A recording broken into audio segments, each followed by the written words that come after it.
আসসালামু আলাইকুম ওয়া রাহমাতুল্লাহি ওয়া বারাকাতুহু। আলহামদুলিল্লাহ আলহামদুলিল্লাহি নাহমাদুহু ওয়া নাস্তাঈনুহু ওয়া নাস্তাগফিরুহু ওয়া নু'মিনু বিহি ওয়া নাতাওয়াক্কালু আলাইহি ওয়া নাউযু বিল্লাহি মিন শুরুরি আনফুসিনা ওয়া মিন সাইয়্যাতি আমালিনা। من يهده الله فلا مضل له ومن يضلله فلا هادي له ونشهد أن سيدنا وسندنا وحبيبنا ومولانا محمدا عبده ورسوله الذي أرسله بالحق بشيرا ونذيرا وديا إلى الله بإذنه وسراجا منيرا. فقد قال الله تعالى في كلامه المجيد وفرقانه الحميد. أعوذ بالله من الشيطان الرجيم. بسم الله الرحمن الرحيم. إن الله وملائكته يصلون على النبي يا أيها الذين آمنوا صلوا عليه وسلموا تسليما. صلى الله على محمد صلى الله عليه وسلم. নাহমাদুহু ওয়া নুসাল্লি আলা রাসূলিল কারীম। আমার বন্ধুগণ, ইকরামুল মুসলিমিন এর মাকসুদ হলো মুসলমানদের কদর করা। ইকরামুল মুসলিমিন হলো মুসলমানদেরকে কদর করা, আদর করা, নিজের হক আদায় করার চিন্তা ত্যাগ করে অপরের হক আদায় করা। এটি হলো ইকরামুল মুসলিমিন। মা বাপের হক আদায় করতে হবে। মা বাপ যদি অন্যায়ভাবে কষ্টও দেয় তবু মা বাপকে কষ্ট দেওয়া যাবে না। কথায়, কাজে এবং ব্যবহারে সব ক্ষেত্রে মা বাপের তাজিম করতে হবে। কিন্তু আল্লাহ এবং রাসূলের নাফরমানির ব্যাপারে আদেশ করলে তা শুনবেন না। মা বাপের প্রিয়জনের সহিত মা বাপের খাতিরে ভালো ব্যবহার করতে হবে, তাদের উপকার করতে হবে। দাদা দাদি, নানা নানি হক মামা বাপের মতোই, এরূপে খালা মামুর হক মায়ের মতোই, চাচা ও ফুপুর হক বাপের মতোই। হাদিস শরীফে এইসব প্রমাণিত পাওয়া যায়। দুধ মায়ের সহিত আদব তাজিমের সহিত ব্যবহার করতে হবে। সৎমা নিজের জননী নয় বলে কিন্তু মায়ের মতোই তাকে আদব দিতে হবে, যেহেতু তিনি পিতার প্রয়োজনের মধ্যে একজন প্রধান প্রিয়। বড় ভাইকে পিতার ন্যায় সম্মান করতে হবে, বড় বোনকে মায়ের মতো সম্মান করতে হবে, ছোট ভাই বোনকে সন্তানের ন্যায় স্নেহ করতে হবে, ভাতিজা ভাতিজিগণকে ভাগ্নিকে তাদের ভালোবাসতে হবে। তাদের দ্বারা যদি কোনো কষ্ট হয় তা সহ্য করতে হবে, আত্মীয় ছিন্ন করা যাবে না। শ্বশুরের সাথে ভালো ব্যবহার করতে হবে। শাশুড়ি, ননদ, জাল, জামাই, বউ, স্বামীর আগের ঘরের সন্তান যাদের শহীদ বিবাহের কারণে আত্মীয়তা হয় তাদেরকেও কিছু হক কোরআন শরীফে বর্ণনা করা হয়েছে। তাহারা কোনো কষ্ট দিলে তা সহ্য করে নিতে হবে, সাধ্য মতো তাদের উপকার করতে হবে। ঘরের চারিপাশে 40 ঘর লোক প্রতিবেশী আপনার। হুজুর সাল্লাল্লাহু আলাইহি ওয়াসাল্লাম বলেন, 3 বার শপথ করে বলিয়াছেন, যাহারা প্রতিবেশী তার ক্ষতি হইতে নিরাপদ নয় সেই ব্যক্তি ইমানদার নয়। আর যে ব্যক্তি পেট ভরিয়া ভোজন করিল, আরামে নিদ্রায় গেল, তার প্রতিবেশী অনাহারে থাকল, সে আমাকে বিশ্বাস করে নাই, সে মুসলমানের মধ্যে নাই। প্রতিবেশীর উপকার করবেন। প্রতিবেশীর দ্বারা বা তাদের সন্তান দ্বারা যদি কষ্ট বা ক্ষতি হয়, সে কারণে তার সহিত ঝগড়া করা যাবে না এবং সবুর করে থাকতে হবে। প্রতিবেশী গরিব হলে তাদেরকে তার ছেলে দেখাইয়া তাদেরকে না দিয়ে তুমি ভালো ভালো জিনিস খাইবা, তা কোনোদিন হবে না। মাঝে মাঝে প্রতিবেশীর বাড়িতে হাদিয়া দিতে হবে, তোফা পাঠাতে হবে।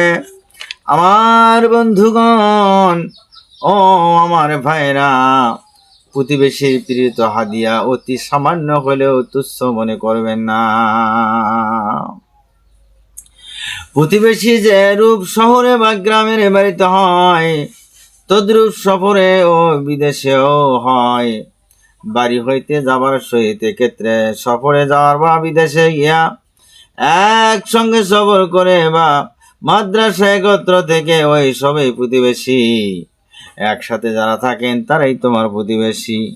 নিজের কষ্টের চেয়ে তার কষ্টকে বড় মনে করে নিতে হবে। নিজের আরামের চেয়ে তাদের আরামের জন্য বেশি চেষ্টা করতে হবে। কোন কোন নির্বোধ লোকেরা গাড়ির ও জাহাজের যাত্রীদের সহিত নিষ্ঠুর ব্যবহার করেন, এরাই বড় জঘন্য অপরাধ করে। এতিম, বিধবা, অন্ধ, আতুর, চিররোগ, ভিক্ষুক, মুসাফির, তাদেরকে দয়া করতে হবে, সাহায্য করতে হবে। প্রত্যেক মানুষের এটা মুসলমানদের কর্তব্য। কোনো মুসলমান কোনো অন্যায় করলে তা মাফ করে দিতে হবে। কোনো মুসলমানকে কাঁদতে দেখলে, কষ্টে দেখলে, তখন তার সান্ত্বনা দিতে হবে। মুসলমানদের সহিত অঙ্গীকার খেয়াল রাখবেন। পীড়িত হইলে তার যত্ন নিতে হবে। কোনো মুসলমান দাওয়াত দিলে তা কবুলও করে নিতে হবে। কোনো মুসলমান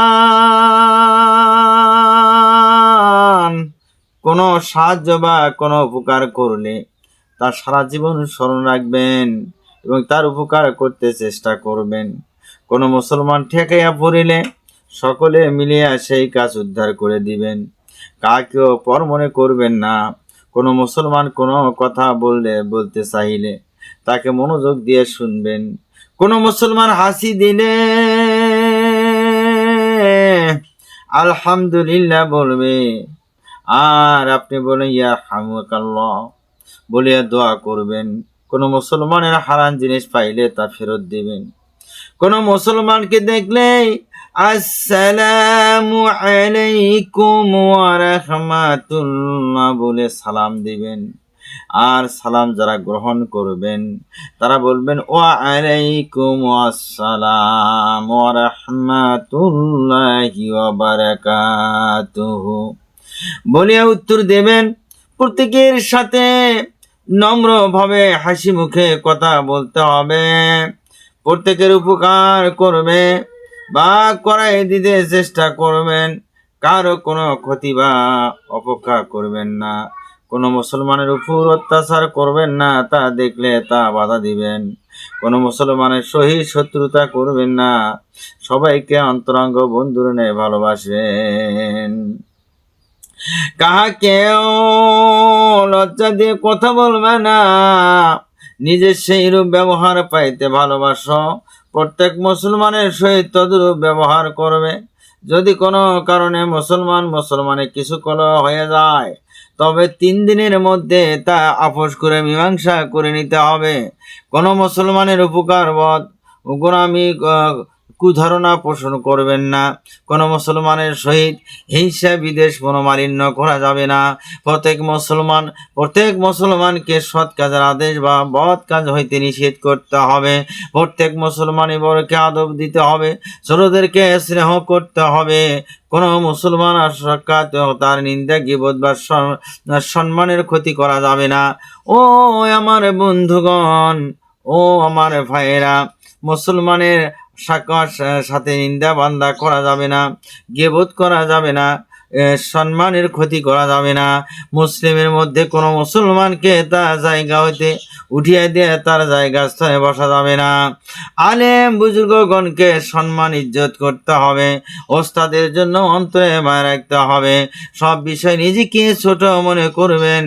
যদি কোনো ব্যক্তি কোনো মুসলমানের একটা উপকার করে, আল্লাহ পাক তাকে 10 বছর ইত্তেকাবের নেকি দান করে দেয়। সুবহানাল্লাহ।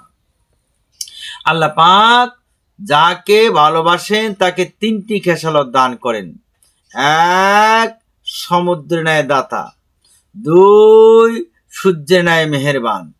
3, জমির ন্যায় বিনয়ী হয়। নির্দয় লোক পশুর সমান।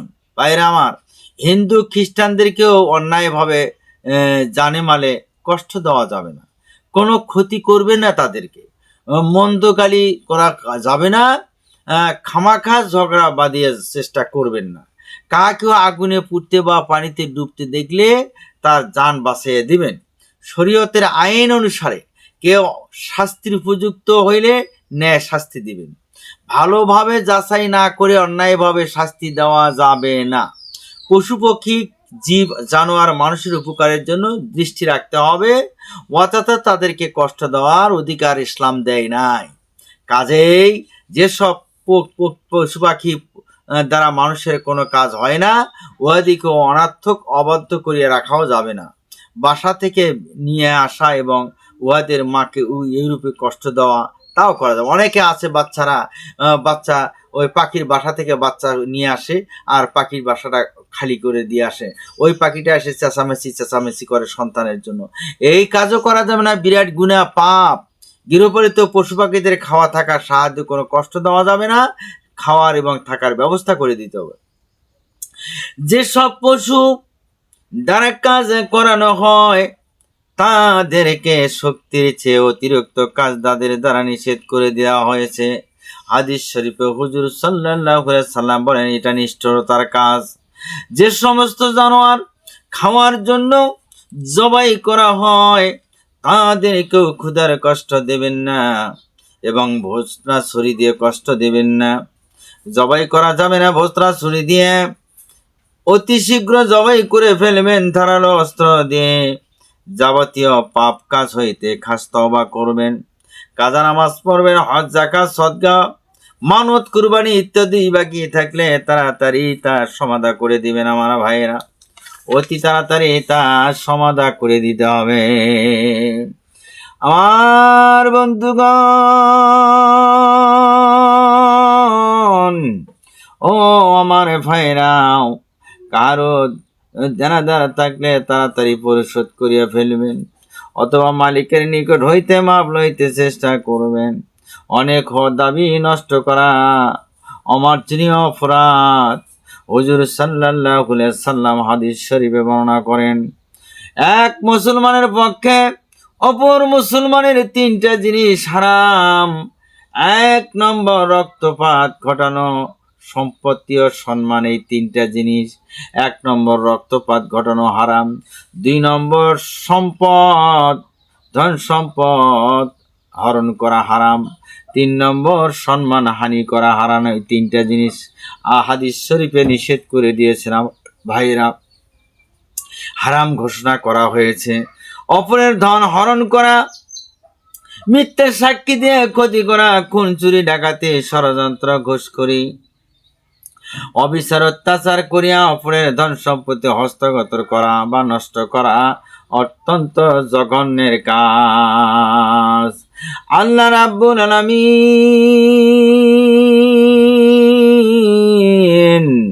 আপুরের দাবি পাওনা নষ্ট করাকে জুলুম অত্যাচার বলে দিয়েছেন। যে ব্যক্তি অন্যের পাওনা আদায় করে না বা নষ্ট করিয়ে দেয়, আল্লাহ পাক তার অপরাধ ক্ষমা করে না।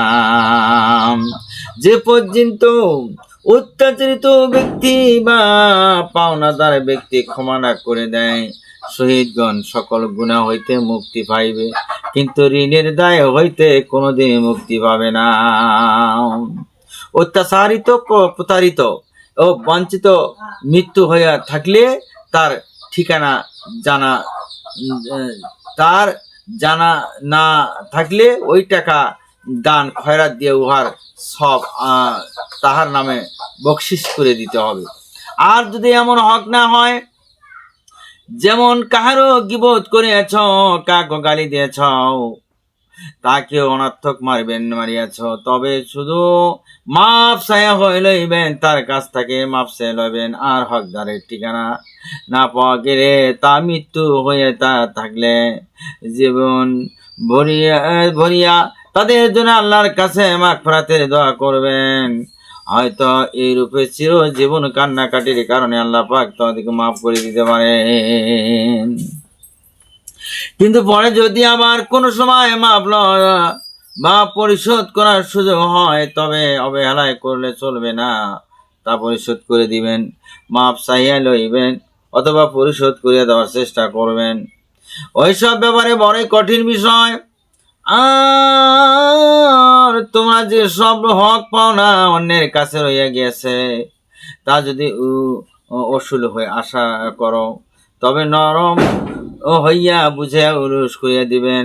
আর যদি উলুস হওয়ার আশা না থাকে, তবে এমন হক হয় যেমন কিবত, গালি ইত্যাদি, তবে যদি ওইসব হকের পরিবর্তে হাসরের মাঠে নেকি পাওয়া যাবে আশা করা আছে, তবু ক্ষমা করে দেওয়া অধিক কাজ মুসলমানদের দায়িত্ব, কর্তব্য। আমার বন্ধুগণ, মানুষের শিকাত, গেবত, হিংসারিয়া, অপবাদ, তেহমাত, অহংকারী, হাসাদ সকল খড়ি করবেন না। ইব্রাহিম বিন আদহামকে জিজ্ঞাসা করা হলো, হুজুর, আমরা দোয়া করি কবুল হয় না কেন?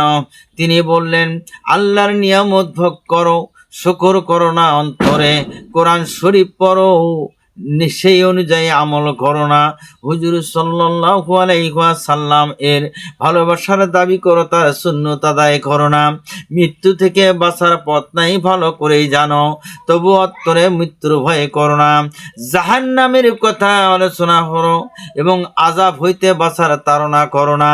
সকালে ঘুম হইতে উঠিয়া মানুষের গীবত গাইয়া বেড়াও, মানুষের দোষ খুঁজে বেড়াও, আর নিজের দোষ চাপিয়া রাখো। এরপর কি করে তোমার দোয়া আল্লাহ পাকের দরবারে কবুল হবে? একদম লোক হাসুরের মাঠে আনন্দ উল্লাস করে বলবে, পরওয়ারদিগার, এত ভালো আমল তো কমই করি নাই, এতগুলি নেক আমল আমার আমল নামায় জমা হলো কি করে? উত্তর আসবে, দুনিয়াতে যারা তোমার দোষ গাইয়া বেড়ে আছে, তাদের নেক আমলগুলি আসিয়া তোমার আমল নামায় যোগ হয়ে গেছে। সুবহানাল্লাহ। আর একদল লোক রোদন কুড়ি কুড়ি কাঁদবে আর বলবে, পরওয়ারদিগার, দুনিয়াতে আমি অনেক নেক আমল করিয়াছিলাম, এখন আমার আমল নামায় তা দেখি না কেন? উত্তরে আসবে, দুনিয়াতে তুমি মানুষের দোষ গাইয়া বেড়াইছ, সে কাজ গীবত করেছ, এখন তোমার নেক আমলগুলি গিয়া তাদের আমল নামায় যা যোগ হয়ে গেছে। আমার বন্ধুগণ, আমার নবী ডেকে ডেকে বলেন, হে আমার উম্মতেরা গো, প্রকৃত গরিব ওই ব্যক্তি যে অনেক নেক আমল নিয়ে হাসরের মাঠে হাজির হবে, কিন্তু হকদার আল্লাহ দরবারে অভিযোগ করবে যে এই লোক আমার অর্থ ঠকাইয়া খাইয়াছে, কেউ বলবে আমাকে গালি দিয়েছে, কেউ বলবে আমার শিকাত গীবত বদনাম গাইয়া গেছে, কেউ বলবে আমার বিরুদ্ধে মিথ্যা সাক্ষী দিয়েছে। তখন আল্লাহ পাক সকলের মধ্যে তার নেক আমলগুলো বন্টন করে দিবেন। সকলের বদামলের বোঝা লইয়া ওই ব্যক্তি জাহান্নামে রওনা দিবেন। সকলে তার নেক আমল নিয়ে হাসতে হাসতে তার পাশ দিয়ে জান্নাতে চলে যাবে। আর সে সকল যে ওই ব্যক্তি গুণের বোঝা মাথায় লইয়া জাহান্নামের দিকে রওনা করবে, বেহেশতীরা তাকে টেনে নিয়ে যাবে জাহান্নামের দিকে, ফেরেশতারা তাকে নিয়ে যাবে জাহান্নামের দিকে। সেই হইল অসহায় এবং নিঃসহায় গরিব।